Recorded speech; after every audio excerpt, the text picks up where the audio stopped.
হজ তিন প্রকার। কয় প্রকার? তিন প্রকার। এক নাম্বার হজে ইফরাত, দুই নাম্বার হজে তামাত্তু, তিন নাম্বার হজে কিরান। হজে ইফরাত, ইফরাত মানে একাকী, নীরবতা, অর্থাৎ নির্দিষ্ট মিকাত হতে এহরাম বেঁধে একবার এহরাম বেঁধে শুধুমাত্র ওই এহরাম দিয়েই হজ পালন করার নাম হচ্ছে হজে ইফরাত। এহরাম বাঁধবে কয়বার?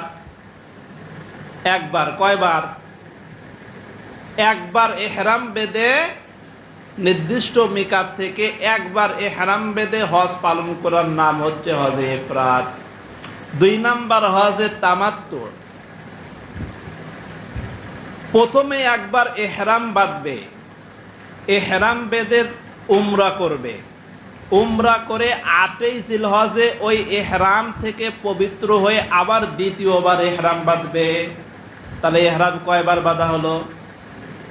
দুইবার। দুই এহরামের মাঝে একটু সময় অবসর নিল। তামাত্তু শব্দের অর্থ হচ্ছে অবসর নেওয়া।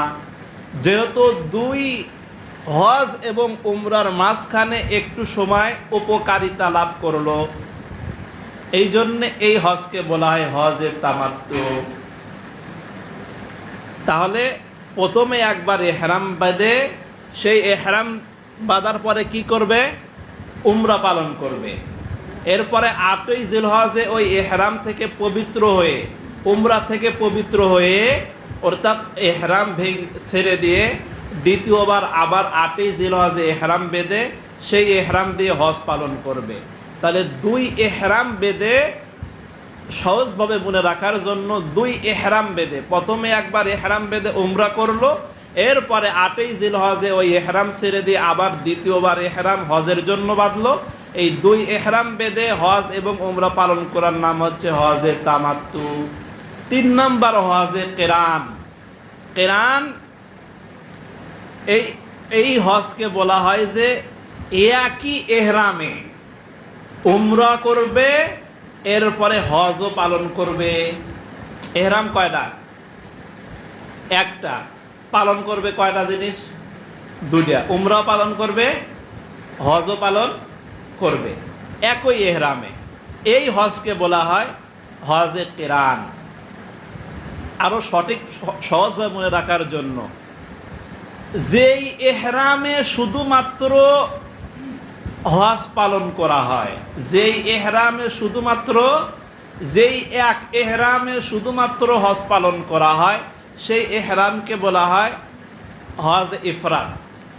আর প্রথমে দুই নাম্বার, প্রথমে একবার এহরাম বেঁধে ওই এহরাম থেকে 8ই জিলহজে এহরাম ভেঙে দ্বিতীয়বার আবার এহরাম বেঁধে হজ পালন করা। প্রথম এহরাম বেঁধে উমরা করা, দ্বিতীয় 8ই জিলহজে আবার এহরাম বেঁধে হজ পালন করা, এটাকে বলা হয় হজে তামাত্তু।